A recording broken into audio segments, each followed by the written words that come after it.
말씀 나누겠습니다. 오늘 말씀의 제목은 순종에서 순종으로입니다.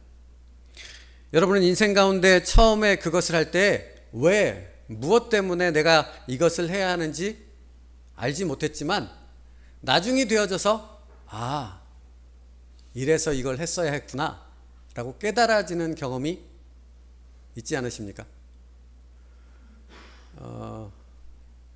어렸을 때 구구단을 외웠습니다.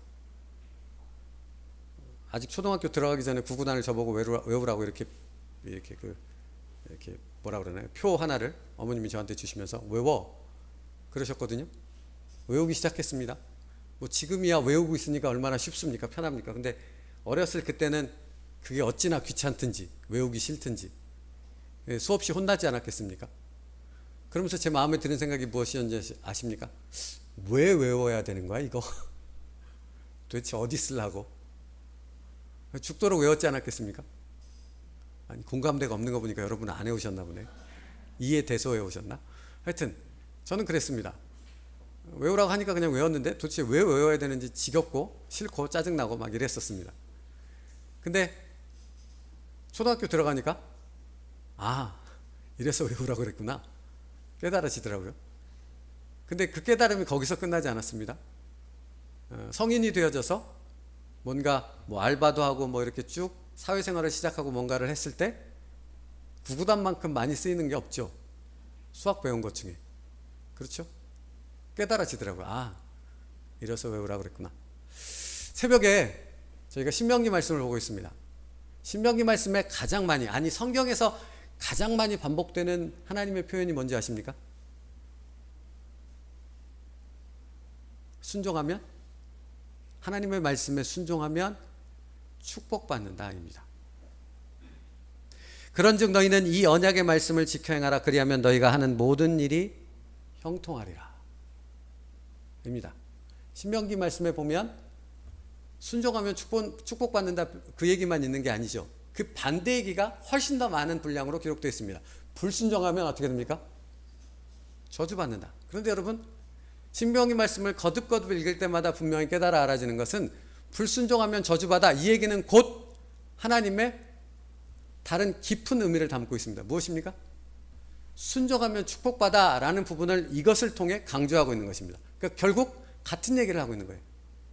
그러면 매일같이 새벽 예배를 드리며 새벽 예배 말씀을 전하며 그 말씀을 묵상하는 그 과정 가운데 끊임없이 제 가운데 떠오르는 생각이 있었습니다. 순종하면 축복받아, 이 단순한 진리가 별로 깊이 생각하지 않아도 분명히 이해할 수 있는 이 표현의 말씀을 하나님은 신명기서만 해도 수십 번에 걸쳐서 반복하여 기록하고 있는데 왜일까? 하는 질문입니다. 이해하기 어려워서는 분명히 아니지 않습니까? 누구나 분명히 이해할 수 있으니까요. 한 번만 들어도. 그런데 수십 번, 성경의 전체를 기록을 보면 사실은 100번도 넘을 것 같습니다.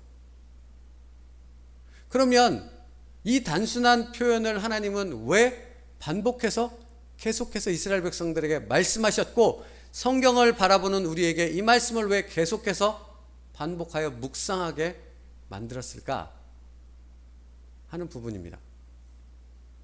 왜일까요, 여러분? 혹시 왜라고 생각하십니까? 그것은 사실 이것 때문입니다. 순종을 통해서 하나님을 만날 수 있기 때문에 그렇습니다. 순종을 통해서 하나님의 역사를 경험할 수 있기 때문에 그렇습니다. 여러분 보십시오. 이스라엘 백성들이 신명기 말씀에 계속되어져서 반복되어진 하나님의 말씀에 순종하면 이렇게 복을 받을 것이야 하는 말씀을 들었지요. 그래서 가나안 땅에 들어갔지요. 처음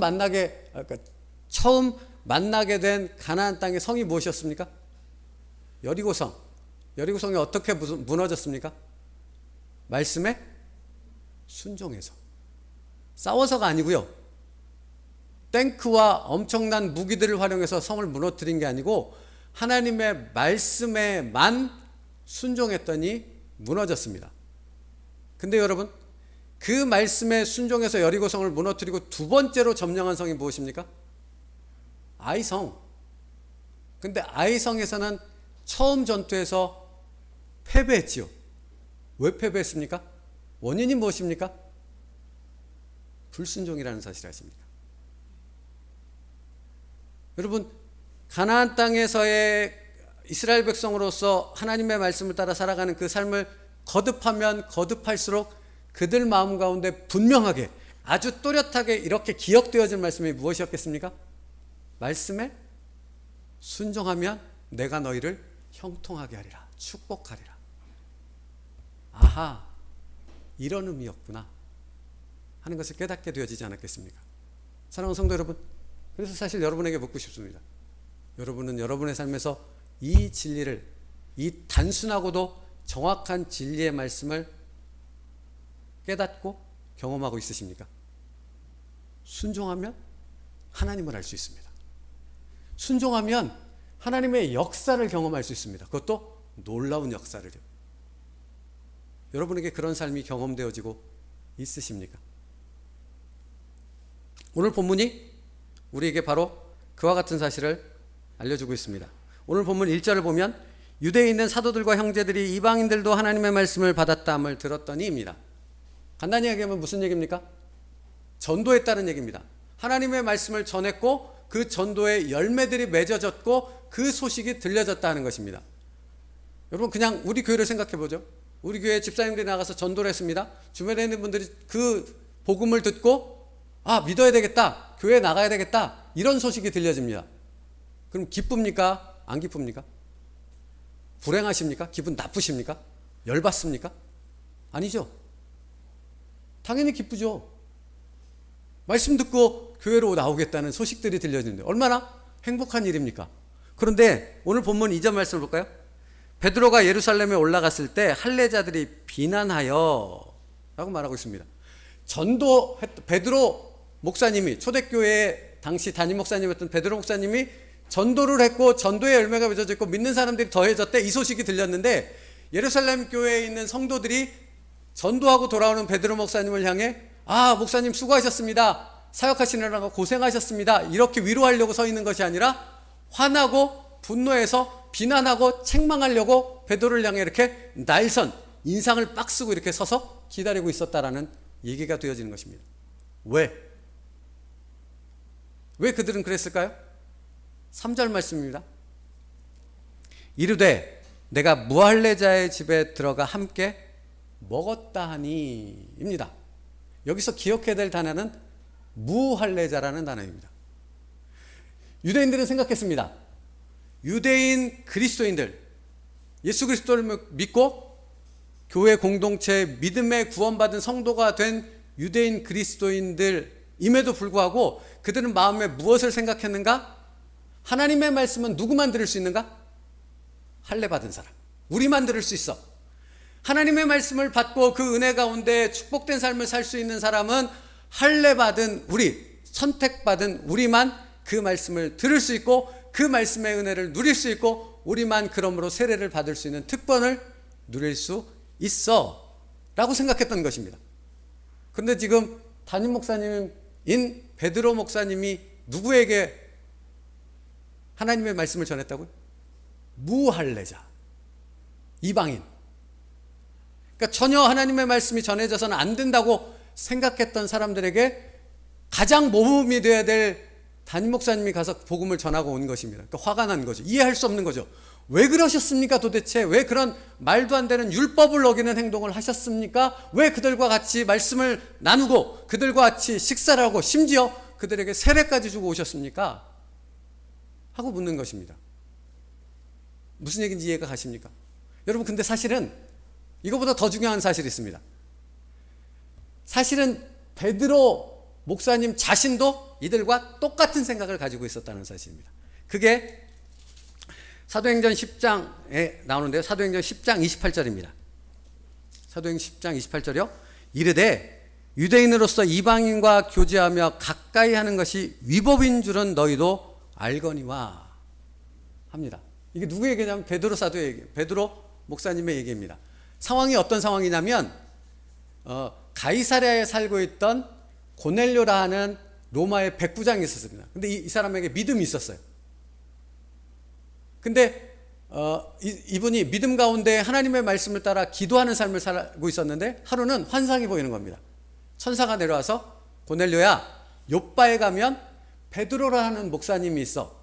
너에게 믿음이 생겼는데 그 믿음이 성장하기 위해서 하나님의 말씀을 들어야 된다. 근데 하나님의 종으로부터 말씀을 들어야 돼. 요빠에 하나님의 귀한 종이 있어. 베드로라는, 시몬이라는.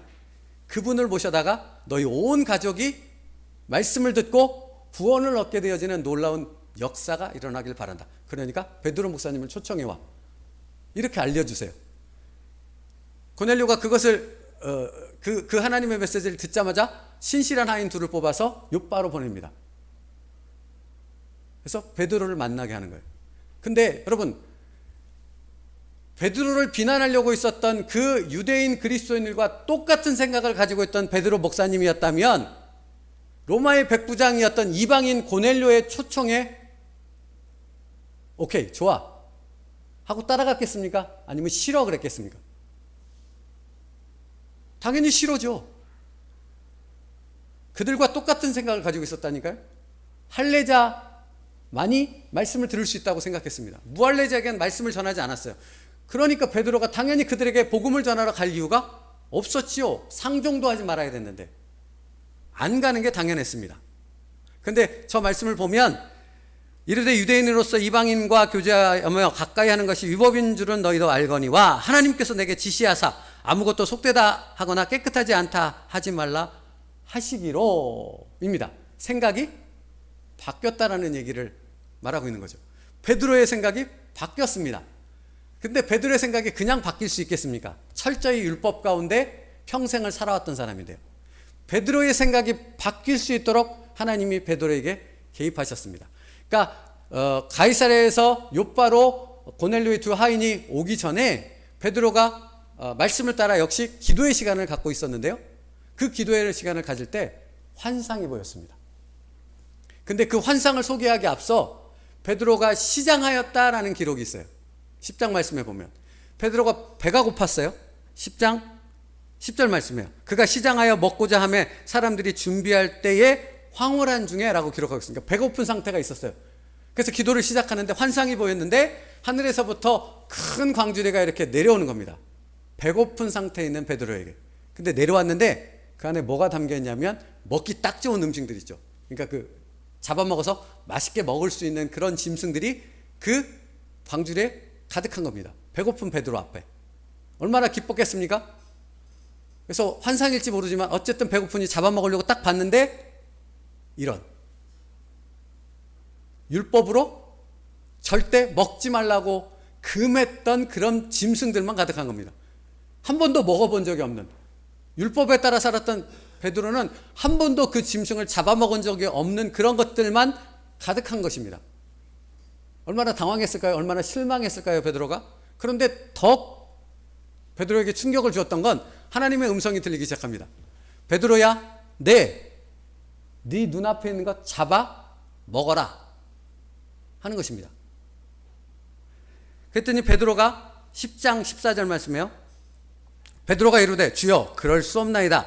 속되고 깨끗하지 아니한 것을 내가 결코 먹지 아니하였나이다. 한데 그럽니다. 베드로는 평생 그 짐승들을 잡아먹은 본 적이 없는 거예요. 율법을 지키느라고요. 난 먹은 적이 없습니다, 하나님. 그러니까 지금도 배고프지만 못 먹겠습니다. 그런데 그 뒤에 성경을 보면 또 두 번째 소리가 있으되 하나님께서 깨끗하게 하신 것을 내가 속되다 하지 말라 하더라. 이런 일이 3번 있은 후 그 그릇이 곧 하늘로 깊은 상념에 사로잡히게 되어졌죠. 왜? 그 환상이 여기에 가득하니까요. 무슨 뜻이지? 하나님은 왜 이 환상을 보여주었고 환상 가운데 먹지 못할 그 짐승들을 잡아먹으라고 3번씩이나 내게 말씀하신 것이 무슨 의미를 갖고 있을까? 여러분 혹시 영적인 꿈 꿔보신 적 있으세요? 있으시죠, 다들? 표정은 개꿈만 꾸고 살아가는 거니까. 누구나 영적인 꿈을 한 번쯤 꿔보지 않았겠습니까? 그 영적인 꿈을 꾸고 나면 자리에 일어나서 하루 일상생활을 할 때 그 꿈이 여기에 있죠, 이렇게. 그죠? 특히 무슨 뜻일까? 도대체 그 영적인 꿈에 담겨 있는 의미가 무엇일까라는 생각이 더 깊어질수록 여기서 떠나지 않습니다. 베드로가 그랬다는 거예요. 온통 머리 가운데 그 광주리 환상을 봤던 그 기억으로만 가득합니다. 무슨 뜻이지? 하나님은 무엇을, 어떤 메시지를 내게 던지고 있는 것이지? 이 생각이 가득할 그때 누가 찾아온 겁니까? 가이사랴에서 고넬료의 하인들이 찾아왔습니다. 똑똑똑. 당신이 베드로입니까? 백부장 고넬료가 당신을 초대했습니다. 여러분, 정상적인 상황이었다면 베드로 목사님은 절대 가이사랴에 가지 않는다고, 고넬료의 가정에 가서 복음을 전하지 않습니다. 근데 베드로가 보았던 그 환상을 생각하고 있을 그때 두 하인이 와서 그렇게 얘기하자 베드로의 마음 가운데 무슨 생각이 떠올랐겠습니까? 아하, 이것과 관련이 있구나. 여러분, 하나님이 무언가를 보여줬는데 깨달아지지 않고 무슨 의미인지 알지 못하다가 무언가 하나님의 뜻 연결되어진 부분과 이렇게 딱 맞아지면 거기 안에서 오는 기쁨이 얼마나 큰지 아시죠? 아신다면 고개를 그렇죠, 아시죠? 그런 느낌이 저만 있었던 건 아니잖아요. 얼마나 기쁜지 모릅니다. 베드로가 아마 그랬던 것 같습니다. 그런데 그런 베드로의 마음 가운데 성령께서 확증을 주세요. 베드로야, 내가 보낸 사람이야. 두려워하지 말고 그들을 따라서 가라고 말씀하십니다. 그래서 베드로가 그 하인들을 따라 가이사랴 고넬료 집에 가게 되어집니다. 여러분, 그런데 고넬료 집에 딱 도착했는데 고넬료와 그 가족과 형제들이 이렇게 앉아서 말씀을 들을 준비를 하고 있는 것입니다.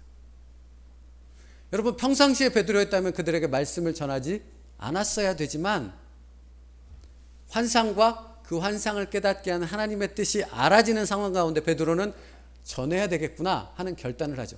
그래서 예수 그리스도의 십자가 보혈의 복음을 그들에게 선포합니다. 그런데요, 베드로가 복음을 똑같이 유대인들에게 전했던 그 복음을 동일하게 그들에게 선포했는데 그 선포가 끝나자마자 성령이 내리기 시작합니다. 그들 가운데 성령의 임재가, 성령의 충만한 역사가 일어나기 시작하는 것입니다. 누가 가장 놀랐겠습니까? 베드로요. 오늘 말씀에 보면 이방인에게는 하나님의 말씀도 선포되지 않을 뿐만 아니라 하나님의 역사가 일어날 수 없다고 생각했거든요. 베드로 역시도. 그런데 자기가 순종하여 하나님의 말씀을 선포했더니 이방인들로 가득한 고넬료의 가정 가운데 성령의 충만함이 임했다라는 사실입니다. 그런데 여러분, 그 부분에 대해서 베드로가 예루살렘 교회 성도들에게 보고하는 말이 있습니다. 오늘 본문 말씀의 15절 말씀입니다. 오늘 본문 말씀 15절 말씀이요. 내가 말하기를 시작할 때에 성령이 그들에게 임하기를 처음 우리에게 하신 것과 같이 하는지라 입니다. 여기서 주목해야 될 단어는 처음입니다. 베드로가 이렇게 표현합니다. 성령이 임하기를 시작했는데 처음 우리에게 하신 것과 같이 임했다라고 얘기하는 것입니다. 그럼 베드로가 얘기하는 처음이 의미하는 뜻은 무엇입니까? 사도행전 2장에 기록되어진 마가의 다락방에 임했던 오순절 성령의 사건을 얘기하는 것입니다. 여러분, 이게 베드로와 예루살렘 교회 성도들에게 얼마나 큰 충격을 줬을지 한번 생각해 보셔야 됩니다. 그들은 유대인들에게는 복음이 전해지지 않아야 된다고 생각했습니다. 성령의 역사는커녕 하나님의 하자도 언급될 수 없다고 생각했던 사람들입니다. 그런데 그들에게 복음이 전해졌을 뿐만 아니라 복음이 전해진 그 자리에서 바로 성령의 충만함의 역사가 일어나는데 그냥 성령의 충만함의 역사가 아니라 마가의 다락방 오순절 성령의 역사, 그러니까 베드로와 사도들과 지금 하나님을 믿게 된 성도들 가운데 임했던 동일한 성령의 역사가 거기에 그 자리에서 일어났다는 것입니다. 자기들에게 임했던 그 동일한 성령의 역사가 고넬료와 그의 가족들 이방인들에게 임했다는 사실을 베드로 목사님을 통해 듣고 있는 것입니다. 베드로가 그렇게 표현하고 있는 것입니다. 여러분, 사실 소름이 돋는 얘기일 것입니다. 그들에게는.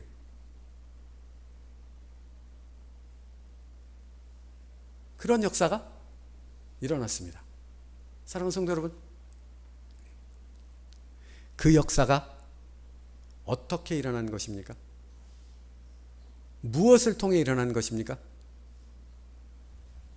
자기가 가지고 있던 베드로의 고정관념을 하나님의 말씀에 순종함으로 이것을 깨뜨리고 하나님의 말씀에 전적으로 성령의 인도하심에 전적으로 순종했을 때 이와 같은 성령의 역사를 경험하게 되어지는 놀라운 하나님의 은혜를 체험하게 되어졌다는 사실입니다. 여러분, 이것이 얼마나 놀라운 것인지 아십니까? 이것은 곧 우리에게 하나님께서 이런 메시지를 던지고 있는 것입니다. 오늘 지금 현재의 시간을 살고 있는 하나님의 백성들아, 너희가 너희의 생각을 내려놓고 하나님의 말씀에 순종하는 삶을 살게 되어지는 순간 베드로 사도가 초대교회 성도들이 경험했던 성령의 놀라운 역사를 너희의 삶에서도 체험할 수 있게 되어진다는 것입니다. 여러분의 삶에서도요. 순종하면 그래서 더 깊은 순종으로 더 깊이 하나님을 알아가는 것으로 더 놀라운 하나님의 역사를 체험하는 삶으로 이어질 수 있게 되어지는 것입니다. 그러면 반대로 사랑하는 성도 여러분, 왜 내 삶엔 성령의 역사가 없고 응답이 없고 하나님께서 이끄신다는, 인도하신다는 분명한 확신과 증거가 없는가? 내가 무엇을 하지 않아서 그런 것입니까? 내 생각에만 잡혀 있어서 그렇습니다. 내 경험과 내가 살아왔던 삶의 방식만을 고집하고 있기 때문에 성령께서 말씀하시고 성령께서 인도하시는 부분에 순종하지 않기에 그런 역사가 일어나지 않는 것입니다. 순종이 있습니다. 여러분 보십시오. 베드로가 여전히 예루살렘 교회에 자기를 비난하려고 서 있던 그 성도들과 똑같은 생각을 가지고 있었다면, 환상을 보여줬든지 말든지 성령께서 내게 말씀하시든지 말든지 그냥 내 고집과 내 생각, 율법에 갇혀서 그냥 그 부분만을 생각하고 고집했다면 고넬료 집안에 일어났던 놀라운 성령의 역사를 그가 체험할 수 있었겠습니까? 없지요. 오늘 본문 말씀 보십시오. 16절 17절에 내가 주의 말씀에 요한은 물로 세례를 베풀었으나 너희는 성령으로 세례를 받으리라 하신 것이 생각나노라. 그런즉 하나님이 우리가 주 예수 그리스도를 믿을 때 주신 것과 같은 선물을 그들에게 주셨으니 내가 누구이기에 하나님의 능력을 능히 막겠느냐. 여러분, 하나님의 능력이, 하나님의 은혜가 폭포수같이 임하며 하나님의 능력이 정말로 살아계신 하나님의 불꽃 같은 능력이 행해지는 것을 경험해 보신 적이 있으십니까? 그때는 막을 수가 없습니다. 멈출 수가 없습니다. 그런 놀라운 은혜를 경험하는 그런 체험이 여러분에게 있어야 하지 않겠습니까? 여러분의 가정에 임하시는 그 성령의 능력을요. 어떻게 임한다고요? 그것이 순종으로. 여기를 벗어나 내 마음의 깊은 하나님 앞에 순종의 길로 나아가게 되어졌을 때 그런 역사가 일어나게 되어지는 것입니다. 여러분, 그런 놀라운 역사를 베드로가 간증했을 때, 그 성령의 역사를 베드로가 간증했을 때 베드로 목사님을 비난하고 책망하고 그들의 분노를 표출하려고 대기했던 그 수많은 유대인 성도들이 어떻게 바뀌었는지 아십니까? 18절 말씀이요. 오늘 본문 18절이요. 그들이 이 말을 듣고 잠잠하여 하나님께 영광을 돌려 이르되 그러면 하나님께서 이방인에게도 생명 얻는 회개를 주셨도다 하니라 입니다. 바뀌었습니다. 여러분, 사람만큼 바뀌기 어려운 사람이라고 하면 안 되는데 뭐라고 해야 될까? 사람만큼 바뀌기 어려운 존재가 없죠. 안 바뀌죠, 사람. 근데 예루살렘 교회 그 유대인들 율법 안에 철저히 갇혀서 고집스러운 그 삶을 평생 동안 살아왔던 그들의 생각에, 우리 생각이 틀렸네. 하나님은 이방인에게도 복음을 전하시고 이방인에게도 성령의 역사가 행해지는 놀라운 일을 행하시는 그런 계획을 갖고 계신 분이시네 라는 깨달음으로 이어질 수 있었다는 것입니다. 사랑하는 성도 여러분, 여러분의 생각이 바뀌어 하나님의 생각으로, 여러분의 마음이 바뀌어 하나님의 일들이 이루어지는 놀라운 축복의 역사를 경험하게 되어지는 그런 인생 되어지길 간절히 바랍니다. 그런데 그것이 이루어질 수 있는 시작이 무엇입니까? 내 생각을 내려놓고 하나님의 말씀에 순종할 때입니다. 그때 바뀌어지는 역사가 시작되는 것입니다. 여러분, 베드로가 순종함을 통해 경험한 것은 여기서 끝나지 않는다고 성경이 기록합니다. 19절로부터 오늘 본문 19절로부터 뒤로 이어지는 한 사건이 기록되고 있는데요. 이 사건과 같이 맞물려서 이어지고 있다는 사실을 누가가 알려주고 있습니다. 그 사건이 무엇인가? 안디옥 교회에 복음이 전해지는 전도하는 역사가 일어났는데요. 19절 말씀 후반부에 보면 이르되 유대인에게만 말씀을 전하는데 라고 기록하고 있습니다. 그러니까 안디옥 교회에서도 유대인 그리스도인들로 가득했는데 그들이 복음을 전했는데 그들 역시도 그 제한된 생각 속에서 유대인들에게만 복음을 전했습니다. 이방인에게는 복음 자체를 전하지 않았던 것입니다. 그런데 20절 말씀에 보면 그 중에 구브로와 구레네 몇 사람이 안디옥에 이르러 헬라인에게도 말하여 주 예수를 전파하니. 헬라인은 이방인을 얘기하는 것입니다. 이방인에게도 말씀을 전해지는 사건이 발생했습니다. 그랬더니 예루살렘 교회에 다시 회의가 시작된 겁니다. 이방인에게도 복음을 전하는 것이 맞아? 아직 완전히 변화되지 않은 그런 부분이 있었겠죠. 그래서 회의가 생기게 된 것입니다. 그래서 안디옥 교회에 하나님의 종들을 파송해서 그 일이 어떻게 됐는가 하는 부분을 정확히 알아봐야 되겠다 하고 하나님의 종들을 파송하기로 결정합니다. 근데 그 사람이 누군지 아세요, 여러분? 혹시 아십니까? 그 사람이 바로 바나바입니다. 그 유명한. 그런데 여러분, 바나바가 이제 안디옥으로 파송되어져서 그 일을 점검하고 하나님의 역사인지 아닌지 이것을 확인하러 가려고 하는데, 바나바가 파송되는 부분에 있어서 가장 먼저 한 일이 무엇인지 아십니까? 어떤 한 사람을 찾아갑니다. 누구일까요? 사도 바울입니다. 무슨 얘기인지 아십니까? 이게 지금 무슨 말을 의미하는지 아십니까? 베드로가 자신의 생각을 깨트리고 하나님의 환상 가운데 성령의 인도하심을 따라 순종했더니 자신도 변화될 뿐만 아니라 예루살렘 교회 성도들도 변화될 뿐만 아니라 그 사건이 어디로까지 확장되는가? 온 세상의 땅끝까지 복음이 전해지는 이방의 선교를 감당하는 사도 바울이라는 사람이 하나님의 역사의 전면으로 등장하게 되어지는 그 사건이 여기서부터 출발해서 여기로 연결되어지는 하나님의 성령의 역사로 이어지게 되어졌다는 사실을 우리에게 알려주고 있는 것입니다. 여러분, 이게 얼마나 놀랍고 엄청난 일이. 사실 베드로가 고넬료 집에 가서 복음 전하는 것 별것 아니지 않습니까? 가벼운 일, 조그만 일 아니겠습니까? 그런데 그 조그만 순종이, 베드로의 그 순종이 전 세계를 바꾸는 엄청난 일로 연결되어졌다는 사실입니다.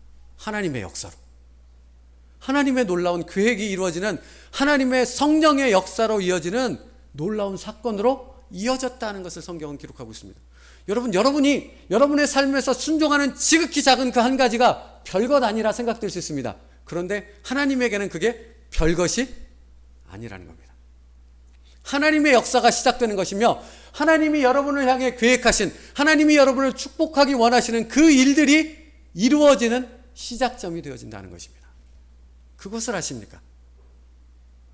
어디서부터 시작한다고요? 순종에서부터요.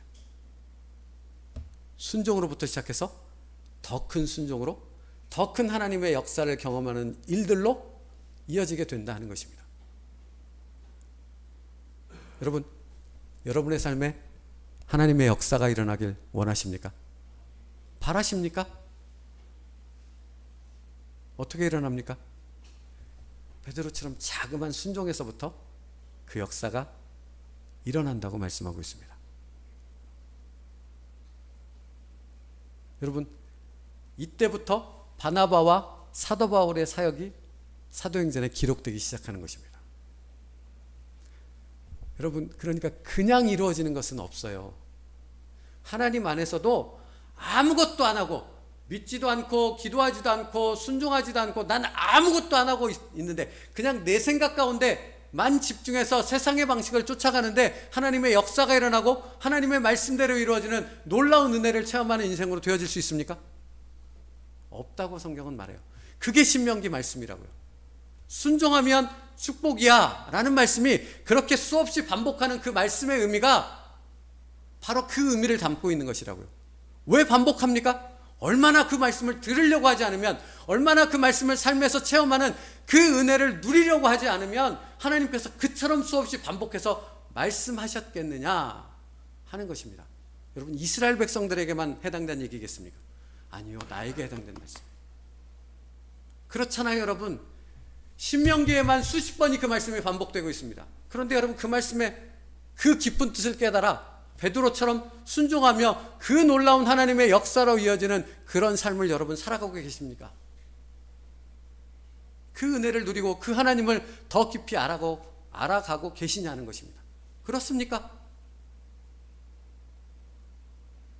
아닌 것은 신명기 말씀에 그처럼 똑같은 말씀을 반복하고 있음에도 그 말씀이 한 귀로 들었다 한 귀로 흘러나가 버리는 그런 삶을 내가 살고 있기 때문입니다. 사랑하는 성도 여러분, 순종을 통해 더 놀라운 하나님을 알 수 있습니다. 순종을 통해 내 삶에서 여전히 인도하시고 역사하시는 그 놀라운 성령의 역사를 체험할 수 있습니다. 그렇다면 성도 여러분, 무엇부터 해야 되겠습니까?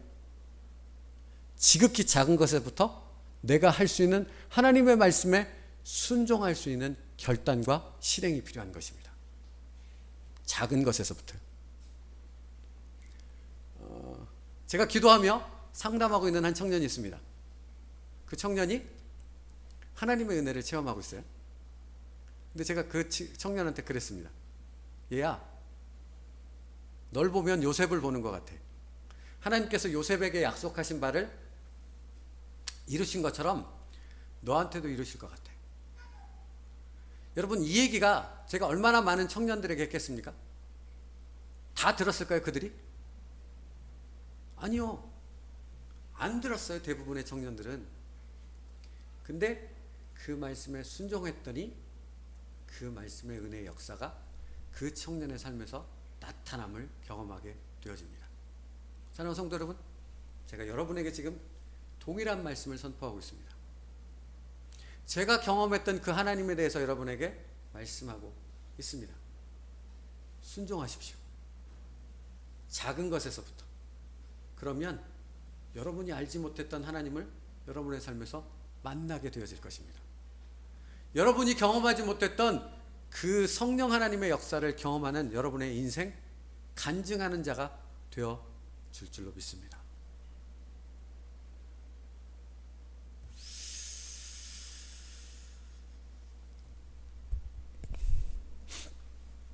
창세기에 보면 아브라함이라는 사람이 나오죠. 여러분, 아브라함이 하나님께 이런 명령을 받습니다. 내 아들 이삭을 내게 번제물로 바치라. 창세기 22장 2절과 3절인데요. 여호와께서 이르시되 내 아들 내 사랑하는 독자 이삭을 데리고 모리아 땅으로 가서 내가 내게 일러준 한 산 거기서 그를 번제로 드리라. 청천벽력이죠. 제가 성도들과 얘기를 나눠보면 이런 얘기 하시는 분 많습니다. 목사님, 싫은 것이 하나 있는데, 절대 일어나지 않았으면 좋겠다는 것이 있는데, 아브라함에게 하나님이 이삭을 바치라고 했던 그 사건은 저한테 절대 일어나지 않았으면 좋겠습니다. 이렇게 얘기합니다. 그러면 저는 그분에게 뭐라고 말씀드리는지 아세요? 꼭 일어날 겁니다. 똑같은 사건이 아니라 그와 동일한 무게를 갖고 있는 하나님의 말씀을 저도 집사님도 듣게 될 것입니다. 하고 말씀드립니다. 왜요? 그게 성경 말씀에 있는 하나님의 메시지니까요. 보십시오. 번제로 드리라 하는 요구를 들었죠. 3절 말씀에 아브라함이 아침에 일찍 일어나 나귀의 안장을 지우고 두 종과 그의 아들 이삭을 데리고 번제에 쓸 나무를 쪼개어 가지고 떠나 하나님이 자기에게 일러주신 것으로 가더니. 뭐 했습니까, 아브라함이? 아침 일찍 일어나 자기의 마음이 복잡해지고 갈등 가운데 변화되지 않도록 아침 일찍 일어나 하나님께 순종했다라고 성경은 기록하고 있습니다. 여러분 아시죠? 그 아브라함이 하나님께 순종했더니 자기가 알지 못했던 하나님을 만나게 되어집니다. 하나님의 이름을 알게 되어집니다. 뭐죠? 여호와 이레의 하나님입니다. 여러분, 여호와 이레의 하나님은 단순히 어린 아들 이삭의 생명을 살려주셨다, 어린 양을 준비해서 대신 제물로 바쳤다. 거기서 끝나지 않는다는 사실을 아십니까? 이삭의 인생을 책임질 뿐만 아니라 이삭으로부터 난 야곱, 야곱의 12아들 요셉, 그 이후로 이스라엘 백성이라고 일컬어지는 아브라함의 후손의 모든 그들의 인생을 책임져 주시는 여호와 일의 하나님이 되어주셨다는 사실입니다. 어떻게 그 일이 일어났습니까? 아브라함의 순종을 통해. 여러분, 여러분의 순종을 통해 여러분의 인생뿐만 아니라 여러분의 사랑하는 자녀들의 인생까지도 하나님이 축복하실 줄 믿습니다. 여러분의 순종을 통해 여러분의 부모가 복을 받는 은혜가 있을 줄 믿습니다.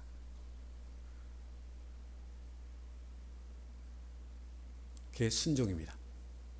그래서 신명기 말씀에 순종하면 축복이야 라는 말씀을 그처럼 많이 반복하여져서 우리에게 말씀하고 있는 것입니다. 여러분, 주님의 이름으로 축복하며 권면합니다. 한 귀로 듣고 오늘도 한 귀로 흘려버리는 그런 사람 되지 않기를 축복합니다. 생각해 보십시오. 말씀을 들었을 때 여러분 그냥 순종되지 않는 거죠. 생각해야 되는 거죠. 무슨 말씀이지? 왜 이 말씀을 내게 주셨을까? 마치 베드로가 환상을 보며 그 생각 가운데 깊이 집중했다는 것처럼 오늘 하나님이 왜 이 말씀을 내게 주시는 거지? 왜 나에게 이 말씀을 지금 이 순간에 하시는 것이지? 무엇을 알려주고 계시는 것이지? 그렇게 하나님의 말씀을 붙잡고 묵상할 때 베드로에게 깨닫게 하신 성령 하나님께서 여러분의 삶 가운데서 깨닫게 해주시는 은혜를 베풀어 주실 줄 믿습니다.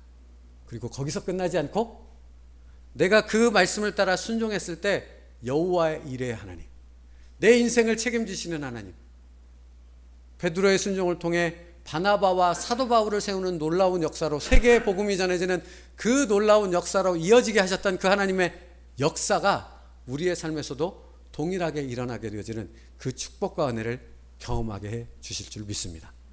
사랑하는 성도 여러분, 듣는 데서 끝나지 마십시오. 늘 말씀드리지 않습니까? 여기 예배당에서 아멘이라고 대답하는 것, 그냥 고개를 끄덕이는 것, 그것만으로 아무것도 이루어지지 않고 아무것도 변화되는 것이 없다고요. 여기 문을 열고 나아가시는 그 순간부터 그것을 기억하며 그 말씀에 따라 순종하게 되어졌을 때 말씀 그대로 이루어지는 놀라운 역사가 일어나게 되어질 줄로 믿습니다. 말씀 마치겠습니다. 사도행전 8장에 보면 한 인물이 소개가 되고 있습니다. 그가 누구냐면 빌립 집사입니다. 스데반이 7장에서 순교하게 되어집니다. 사도행전 7장에서 스데반이 죽고 난 후에 예루살렘 교회에 온갖 핍박이 몰아치기 시작합니다. 그 교회가 다 없어지고요, 그 교회 성도들이 다 뿔뿔이 세계로 흩어져 버리는 사건이 일어나게 되어지지요. 빌립 집사 역시 쫓겨났습니다. 그래서 어디로 갔냐면 사마리아 땅으로 갔습니다. 거기서 뭐 했겠습니까? 전도했습니다. 닥치는 대로 전도했습니다. 만나는 사람마다 전도했습니다. 그랬더니 성령 하나님께서 그를 통해 교회를 만드셨어요. 사마리아 교회를. 놀라운 은혜가 역사가 일어나게 되어진 것이죠. 많은 성도들이 몰려오기 시작합니다. 빌립 집사의 사역이 엄청나게 많아진 것입니다. 말씀 전하고 성경 공부 가르치고 제자 영역하고 신방하고 엄청난 일들로 가득합니다. 눈코 뜰 새가 없는 상황입니다. 그런데 어느 날 성령 하나님께서 빌립 집사에게 말씀합니다. 빌립아, 내가 너에게 말하는 곳으로 가라 하십니다. 어디로 가라고 그러셨냐면 광야입니다. 사도행전 8장 26절인데요. 주의 사자가 빌립에게 말하여 이르되 일어나서 남쪽으로 향하여 예루살렘에서 가사로 내려가는 길까지 가라 하니 그 길은 광야라. 여러분, 광야는 사람이 삽니까 안 삽니까? 안 살아요. 살 수가 없어요. 물이 없어서. 먹을 것이 없어서 살 수 없는 것이 광야입니다. 짐승조차 없습니다. 근데 지금 누구 보고 광야로 가라고 하는 것입니까? 사마리 교회를 세워서 수많은 사람들에게 복음을 가르치고 수많은 사역 가운데 눈코 뜰 새가 없는 그 빌립 집사를 향해 하나님이 말도 안 되는 얘기를 지금 얘기하는 겁니다. 야, 모든 사역 다 내려놓고 광야로 가. 저 그래서 이 말씀 자주 묵상해요. 나는 순종할 수 있었을까? 나는 순종할 수 있을까? 하는 질문을 늘 던집니다. 그런데 놀랍게도 빌립 집사는 토도 안답니다. 그대로 순종합니다. 다 내려놓고 광야로 갑니다. 근데 더 놀라운 건 뭔지 아십니까? 광야는 아무도 없다니까요. 사람의 머리카락도 찾아볼 수 없는 것이 광야인데 그 광야에서 유대인도 아닌 자기 동족도 아닌 에디오피아 넷이 간다게라는 사람, 빌립 집사의 신분으로는 절대로 만날 수 없는 그런 높은 지위에 있는 사람을 광야에서 만납니다. 그리고 더 중요한 건 뭔지 아세요? 여러분, 전도하기 힘들다는 거 아시죠? 예수 믿으세요? 라고 말을 붙이는 자체가 힘듭니다. 요즘은 더 그렇지 않습니까? 근데 놀라운 것은 에디오피아 그 네시가 오히려 빌립에게 자기 이 가마로 오라고 합니다. 이리 와봐. 내가 하나님의 말씀을 읽는데 깨닫지를 못하겠어. 혹시 당신 이 말씀 해석해 줄 수 있어? 거기서부터 전도가 시작됩니다. 그리고 그 사람이 세례를 받고 하나님의 자녀가 되어져서 그 땅에 복음의 씨앗이 심겨지는 하나님의 역사로 이어지게 됩니다. 무엇을 말하고 있습니까? 순종. 순종은 하나님의 놀라운 역사를 내가 경험하게 만드는 것입니다. 순종하면 하나님의 놀라운 은혜, 알지 못했던 하나님을 알게 되어져서 더 깊은 순종으로, 더 깊은 은혜로, 더 큰 하나님의 역사를 경험하는 인생으로 내 삶을 하나님께서 바꿔 주신다는 사실입니다. 이 놀라운 삶을 경험하고 싶지 않으십니까? 여러분도 이 성령의 놀라운 은혜와 역사가 있는 삶을 살아가고 싶지 않으십니까? 만약 그것을 원하신다면 무엇부터 시작해야 합니까? 지극히 작은 것 하나님의 말씀에서부터 여러분의 삶에서 순종할 때 그 역사가 일어나게 되어질 줄로 믿습니다. 베드로처럼, 빌립처럼. 여러분, 결단할 수 있기를 바랍니다. 여러분의 삶에서 무엇을 순종해야 할까요? 하나님 말씀해 주옵소서. 기도할 수 있는 여러분 되어지길 바랍니다. 뿐만 아니라 깨달아졌을 때 내 생각 때문에, 내 계획 때문에, 내 다른 목적 때문에 주저하는 사람이 아니라 아브라함처럼, 빌립처럼, 베드로처럼, 또 바울처럼 하나님 앞에 그 하나님의 말씀을 붙잡고 모든 것을 내려놓고 그것에 순종함을 통해 내 삶에 역사하시는 그 하나님의 역사를 경험할 수 있는 여러분 되어지길 주님의 이름으로 축복합니다. 이번 한 주간 기도하겠습니다. 하나님, 사랑하는 성도들이 듣고 끝나지 말게 하옵소서. 들은 대로 순종하게 하여 주옵소서. 그래서 하나님을 만나게 하여 주시옵소서. 여러분도 그렇게 기도하며 순종할 수 있게 되어지기를 간절히 바랍니다. 기도하겠습니다. 하나님, 하나님은 살아계십니다. 그런데 하나님, 살아 계셔서 우리의 삶에 동행하셔서 우리의 삶을 인도하시는 그 하나님을 만날 수 있는 방법은 하나님의 말씀에 지극히 작은 것일지라도 순종할 때 그 하나님을 만날 수 있고 그 하나님의 놀라운 역사를 경험할 수 있다는 사실을 말씀을 통해 깨달았습니다. 아버지여, 그 깨달은 말씀을 내 삶에 적용시킬 수 있는 저희들 되게 하여 주시옵소서. 그 말씀대로 내 삶에 그대로 순종함을 통해 빌립 집사가 만났던 하나님, 베드로가 경험했던 그 성령 하나님, 아브라함이 만났던 여호와 일의 하나님을 나도 만나게 되어짐으로 그 하나님으로 인하여 기뻐 추며 찬양을 올려드릴 수 있는 그런 하나님의 백성들 될 수 있도록 인도하여 주시옵소서. 예수님의 이름으로 기도 올리옵나이다. 아멘. 우리 찬양하겠습니다. 성령이 오셨네 찬양 안 하고요. 내는 주의 영광을 보내 하는 찬양하겠습니다. 내는 주의 영광을 보내 찬양하고 여러분의 목소리로 하나님 앞에 기도하도록 하겠습니다.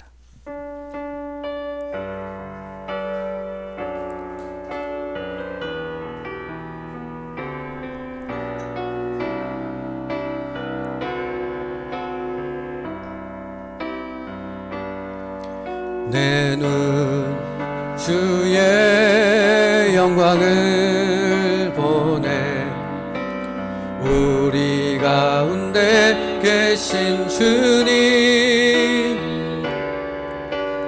그 빛나는 영광 온 하늘 덮고 그 찬송 온 땅 가득해. 주의 영광을 찬송 가운데 서신 주님, 주님의 얼굴은 온 세상 향하네. 권능의 팔을 드셨네. 주의 영광 이곳에 가득해. 우린 선의 주님과 함께 찬양하며 우리는 전진하리. 모든 열방 주볼 때 내 눈 주의 영광을 보내. 내 눈 주의 영광은 우리 가운데 계신 주님, 그 빛난 영광 온 하늘을 덮고, 온 하늘 덮고, 그 찬송 온 땅 가득해. 내 눈 주의 영광을 보내. 주의 영광을 찬송 가운데 서신 주님,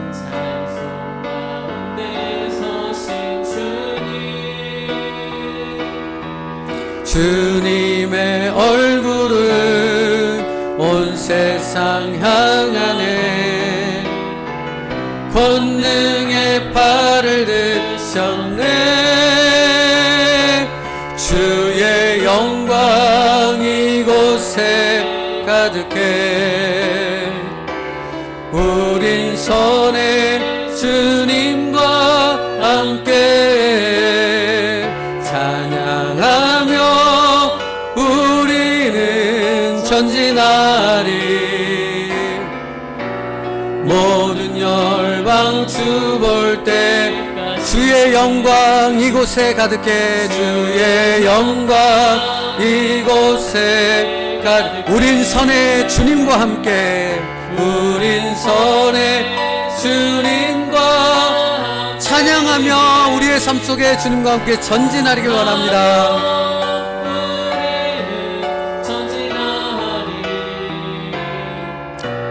모든 열방 주 볼 때까지. 아멘. 여러분, 제가 말씀을 전할 때마다 제 안에서 영적인 싸움이 늘 있다고 말씀드렸습니다. 그 싸움은 무엇인가? 너 같은 사람이 무슨 말씀을, 너처럼 부족하고 연약하고 말씀에 순종도 잘 안 하는 사람이 무슨 자격으로 말씀을, 이런 싸움이 늘 있습니다. 아주 지독하게 치열하게 있습니다, 여러분. 그런데 이 생각은 지금만 있었던 것이 아니라 과거에도 있었어요. 제가 개척할 당시에도 이 생각이 저를 얼마나 괴롭혔는지 모릅니다. 그 정도 실력으로 무슨 개척을 해, 그 정도 실력으로 어떻게 성도들의 말씀을 전하고 담임 목사로서 사역을 감당할 수 있겠어? 여러분, 머리가 빠질 만큼 엄청난 스트레스가 있는 싸움입니다. 근데 여러분, 제가 그런 연약함을 내려놓고 하나님의 말씀에 순종함으로, 하나님의 응답에 순종함으로 개척했을 때 전 놀라운 것을 보고 있습니다. 지금 여러분 예배드리고 있지만 저랑 한 번도 만나지 못할 분이 여기 계시지 않습니까? 일부 예배도 있었습니다. 제가 하나님의 말씀에 순종하지 않았다면 제가 전하는 말씀, 그런 동일한 은혜를 나누지 못할 여러분의 모습을 한 번도 보지 못했을 분들이 있다고요.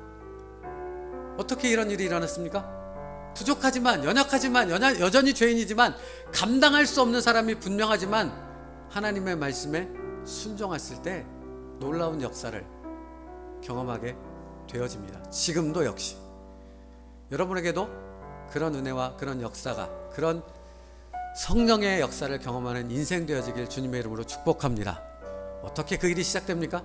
순종함으로, 지극히 작은 일에서 하나님의 말씀에 순종하여 기도함으로 첫걸음을 내디딜 때 그런 역사는 시작되는 줄로 믿습니다.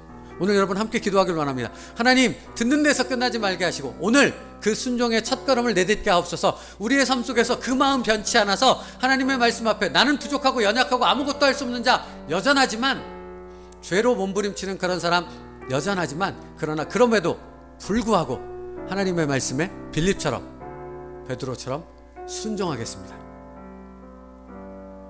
이렇게 결단하며 나아갈 수 있는 저희들 되기 원합니다. 함께 기도하며 나아가겠습니다. 살아계신 하나님 감사합니다. 오늘도 우리에게 하나님의 말씀을 듣게 하셨습니다. 아버지, 나 같은 사람에게도 하나님의 말씀을 전하게 하시고 나 같은 사람에게도 하나님의 말씀을 듣게 하셨습니다. 아버지 하나님, 그 말씀을 내게 하신 전능하신 하나님, 나를 구원하신 아버지 예수 그리스도의 십자가 보혈의 피의 능력으로 나를 구원하신 그 하나님의 말씀입니다. 아버지 하나님, 그러므로 내 연약함과 내 생각과 내 부족함들을 내려놓고 온전히 그 하나님의 말씀을 신뢰하여져서 그 하나님의 말씀을 붙잡고 순종할 수 있는 저희들 되게 하여 주옵소서. 순종이 하나님을 알게 합니다. 순종이 하나님의 역사를 내 삶 속에서 경험하게 합니다. 아버지여, 그 일이 내게도 일어나게 하여 주옵소서. 그 하나님의 역사가 내 삶에도 일어나게 하옵소서. 내 가정에도 일어나게 하여 주시옵소서. 아버지 하나님, 나는 부족하지만 그러나 하나님은 말씀하시게, 그 하나님은 나를 구원하셨기에, 그 하나님은 여전히 내 삶을 인도하시기에, 아버지 그 하나님을 바라보며 온전히 순종의 길로 나아갈 수 있는 저희들 되게 하여 주옵소서. 그 순종을 통해 베드로가 보았던 예루살렘 교회 성도들이 경험했던 놀라운 역사를 경험할 수 있는 저희들의 삶 되게 하옵소서. 아브라함이 경험했던 여호와 이레 하나님을 만나게 하시고 빌립 집사가 경험했던 광야에서도 전도가 되어지며 광야에서도 하나님의 놀라운 역사가 일어날 수 있음을 아버지 경험할 수 있는 우리들 되어지길 원합니다. 불모지 같은 아무것도 일어날 것 같지 않던 아무런 역사도 아무런 아버지 기적도 일어날 것 같지 않은 우리의 삶 속에서도 내가 하나님의 말씀을 들었기에 그 말씀에 순종할 때 그런 놀라운 역사가 내 인생 가운데서도 우리의 가정에서도 내 삶에서도 일어날 줄로 믿사오니 아버지 그 믿음으로 이번 한 주간 그 하나님의 말씀에 순종하며 나아갈 수 있는 저희들 되게 하옵소서. 내 인생을 주님 앞에 맡기게 하여 주옵소서. 내 미래를 주님의 손에 올려드리게 하여 주옵소서. 나는 아무것도 할 수 없기에 살아계신 전능하신 하나님 앞에 그 모든 것을 맡기며 그 모든 것을 하나님의 등 가운데 하나님의 역사를 바라볼 수 있는 우리의 삶이 되어지게 하여 주옵소서. 마른 땅에서도 풀이 나게 하며 아버지 아무것도 일어날 수 없는 것에서도 하나님의 열매가 생명의 역사가 마른 뼈와 같은 인생에서도 하나님의 생명의 역사가 일어나게 하실 하나님의 놀라운 능력을 나는 믿사오니 아버지 하나님, 그 일이 나의 순종으로부터 시작되게 하여 주옵소서. 하나님의 말씀을 듣고 그 말씀에 주저함 없이 바로 지금 이 순간부터 순종하기로 결단하는 나의 순종을 통해 하나님의 역사가 시작될 수 있도록 하나님 안에서 일어날 수 있도록 인도하여 주시옵소서. 하나님은 살아계십니다. 아버지, 살아계신 하나님을 우리의 삶 속에서 만나게 하여 주시옵소서. 그 하나님의 계획을 알게 하시고 그 하나님의 이름을 알게 하시고 그 하나님의 능력을 경험할 수 있는 우리 인생길이 될 수 있도록 축복하여 주시옵소서. 아버지, 그 시작이 지극히 작은 하나님의 말씀에서부터 순종하는 것인 줄로 믿습니다. 하나님, 오늘 결단하게 하시고 오늘서부터 그 순종의 모습이 있게 하여 주셔서 베드로가 경험했던 그 하나님, 빌립 집사가 경험했던 그 역사, 아브라함이 경험했던 하나님의 언약의 성취의 놀라운 역사가 우리의 삶에서도 깨달아지고 만나게 되어지고 경험되어지는 놀라운 역사로 이어질 수 있도록 축복하여 주시옵소서. 예수님의 이름으로 기도 올리옵나이다. 아멘. 지금은 우리 주 예수 그리스도의 은혜와 성부 하나님의 사랑하심과 성령님의 내주 교통하시는 은혜가